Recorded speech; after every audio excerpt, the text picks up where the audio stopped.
چاند کے قیدی قسط نمبر 24۔ تم دونوں وہاں گئے تھے۔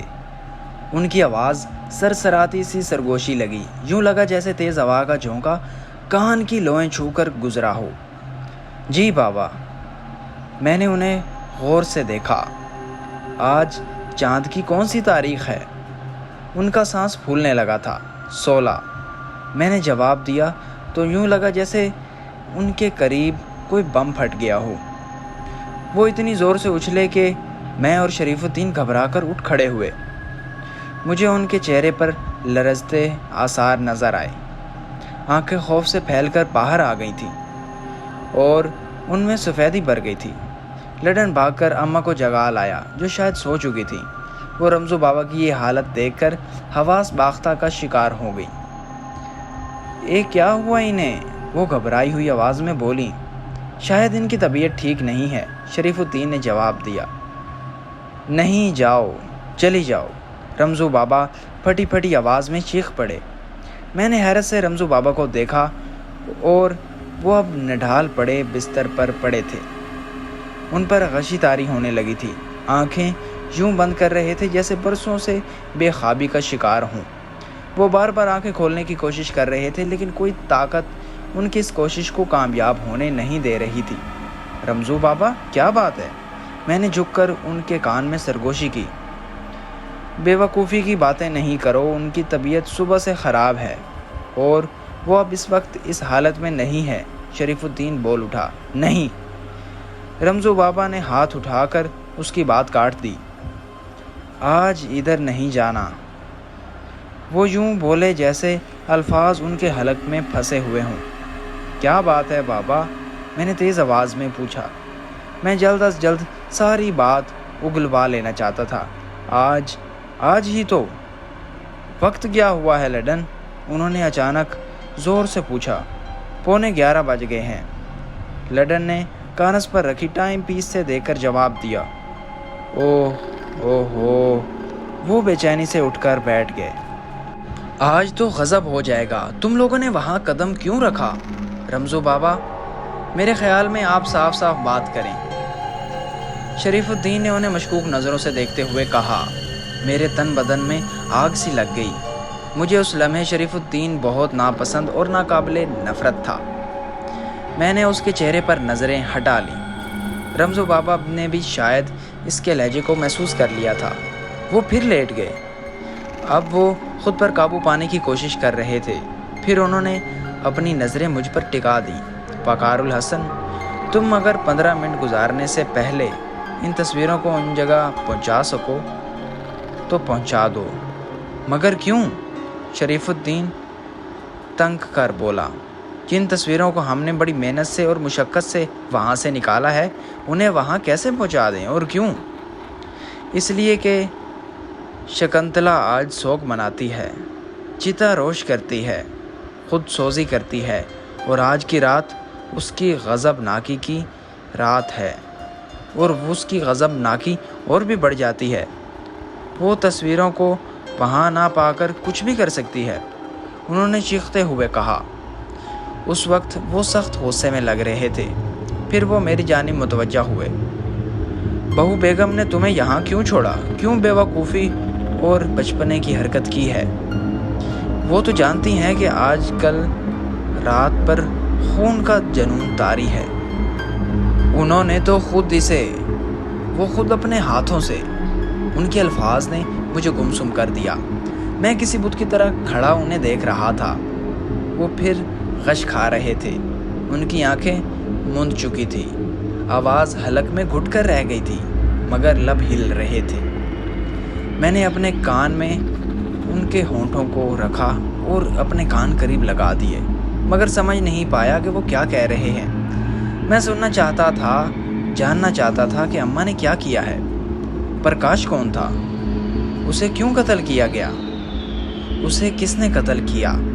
مگر ان کے حلق سے نکلنے والی آواز غرغراہٹ میں تبدیل ہو چکی تھی۔ ان کا سانس بری طرح پھول گیا تھا۔ لڈن، اس کی اماں، شریف الدین اور میں، ہم سب بت بنے کھڑے تھے۔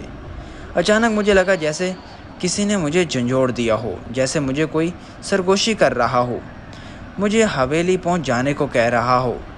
میں جرجری لے کر رہ گیا اور تبھی میں اپنے قریب کسی کی موجودگی کا احساس کیا، بہت ہی قریب۔ پھر جانے کیا ہوا، میں پلٹ کر دروازے کی جانب بھاگ پڑا۔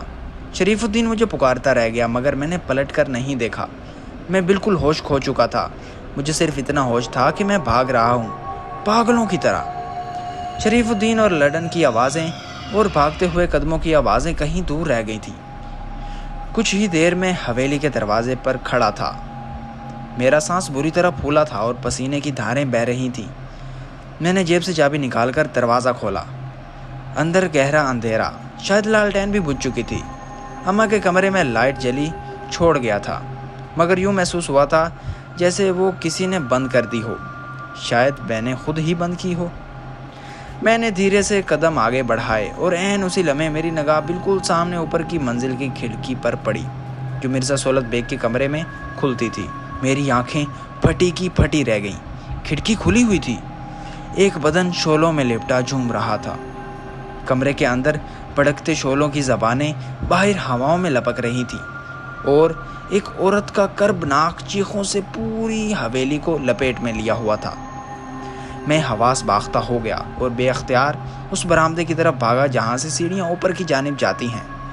مجھے کچھ ہوش نہ آیا کہ میں اس وقت تنہا کیوں جا رہا ہوں۔ نہ خوف تھا نہ ہی کسی قسم کا ڈر، بس ایک ہی خیال تھا کہ میں اس عورت کو بچا لوں جو آگ کے شعلوں میں لپٹی کرب سے چیخ رہی ہے۔ نامعلوم مجھے اس وقت کیا ہی خیال آیا۔ اس وقت قطعی خیال نہ آیا کہ میری نظر کا دھوکہ ہے یا میں کچھ نہیں کر پاؤں گا۔ جب وہاں پہنچوں گا تو کچھ نہیں ہوگا۔ نہ ہی یہ خیال آیا کہ کوئی گوشت پوشت کی عورت نہیں بلکہ شکنتلا کی روح ہے۔